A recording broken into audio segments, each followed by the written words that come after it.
Salam, xoş görürük sizləri. Yəni də bugün biz ingilis dilinin başlanğıcından danışacağıq.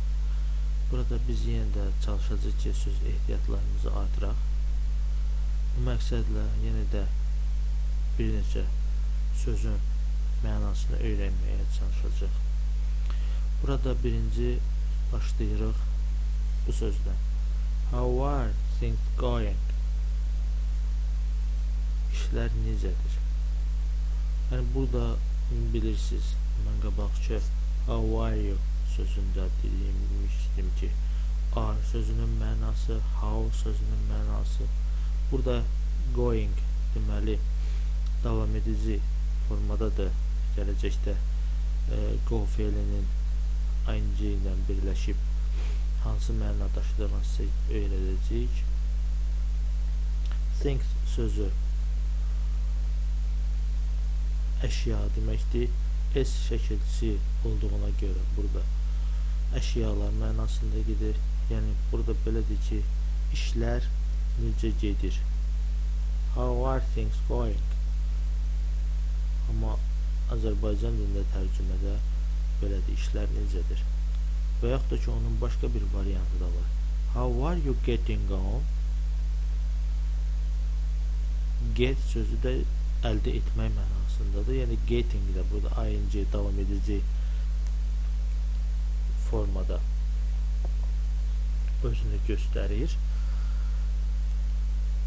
Və on sözü də burada köməkçi bir sözdür. Yəni bundan sonra da hansısa bir söz gəlməlidir.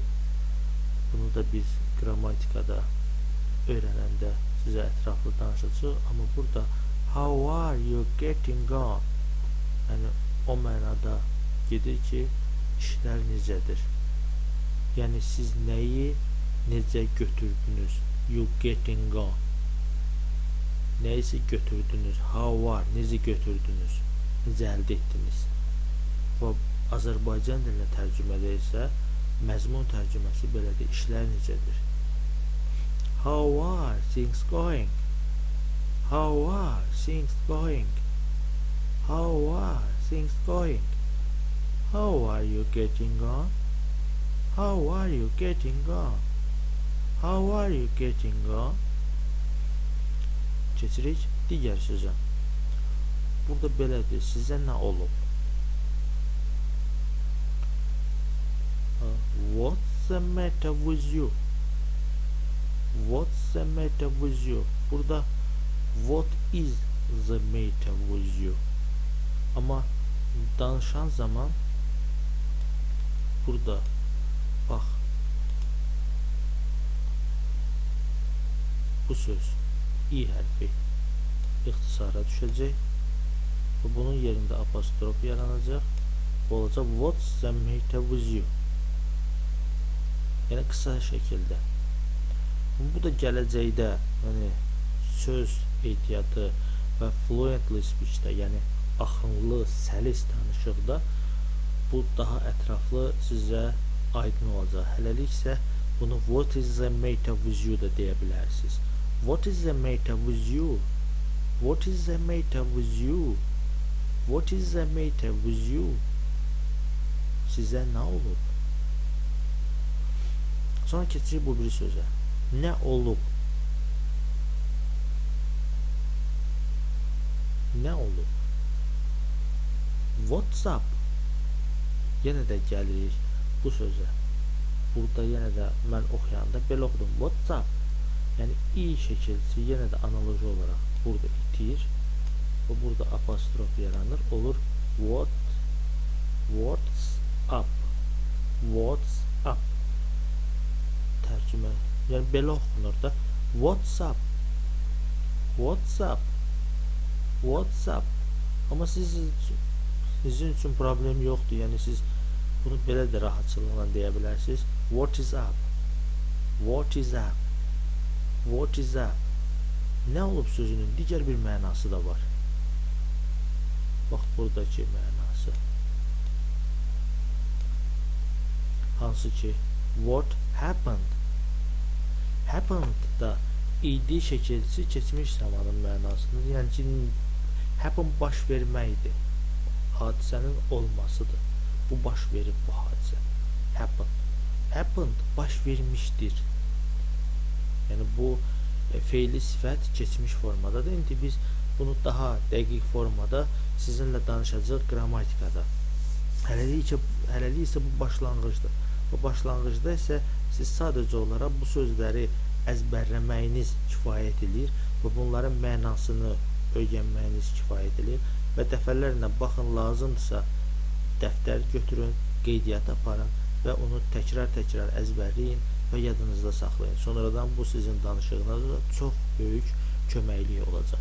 O cümlədən də qrammatikanı öyrənəndə də bunun sizə çox köməkli olacaq. Burada what happened sözü nə baş vermişdir mənasını verir. Amma biz bunu Azərbaycan dilində sadəcə olaraq bu formada qiymətləndiririk. Nə olub? What happened? Nə olub? What happened? What happened? What happened? Gəlir digər sözə. I am well. Mən yaxşıyam. I am well. I am well. I am well. Söz gəlir bu sözə. Mən yaxşı deyiləm.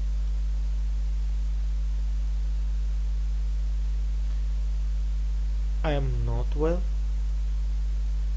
I am not well. I am not well. Yəni ki, I am not well. I am not well. Və siz də getdikcə hələlik danışarkən narahatçılıq olacaq sizdə, amma buna görə heyfsilənmək lazım deyil. Hamı öyrənəndə çətinliklər olur. Amma sonradan pronunciation'da danışarkən orada vurğular var. Yəni onun da üstündə duracaq ki, cümlə zamanı hansı sözlərə daha çox vurğu düşməlidir. Yəni danışanda hansısa bir sözdən istifadə ediriksə biz, məsələn cümlədə, burada, məsələn deyək ki, I am not well. I am not well. Burada artıq vurğu notun üstünə düşür. Çünki biz əsas nəyi bildirməliyik? İnkarı bildirməliyik ki, mən yaxşı deyiləm axı. Notu biz əgər fluently speaking içərisində itirsək, o zaman I'm not well, onda başa düşə bilmərsən. Deyərsən ki, yəni də mən yaxşıyam da, çünki well bilinir. Amma burada mən deməliyəm ki, I'm not well. Not. Yəni mən deyiləm, yaxşı deyiləm. Bunu bildirmək. Və yox burada, məsələn, I'm bad. Bad sözünə düşür. Çünki am sözü ixtisar getsə də problem yaradmır. Çünki I sözü var. I ilə artıq səni başa düşəcəklər ki, mən. Bad sözü də bilinir ki, burada am sözü də var. Sadəcə siz tez-tez danışdığınıza görə am itib. I'm bad. Mən pisəm. I'm not bad. Yəni not. I'm not bad. Mən pis deyiləm. Not. İnkar şəkilçisi. Yəni də təkrar qayıdıraq. I'm bad. I am bad. I am bad. Yəni siz bunu rahatçılıqla da deyə bilərsiniz. I am bad. I am bad. I am bad. Bu sizin üçün də problem yaratmayacaq.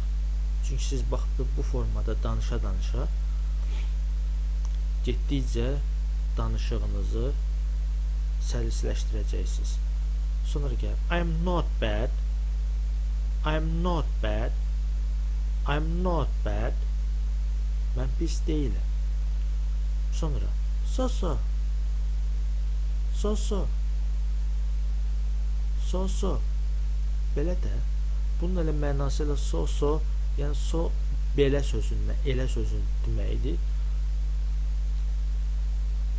Burada da mənası belə gəlir. Belə də. So-so.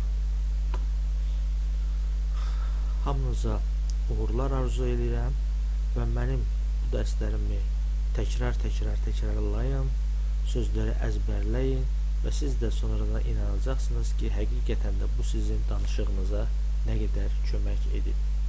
Sağ olun, gələn dərslərdə görüşənədək.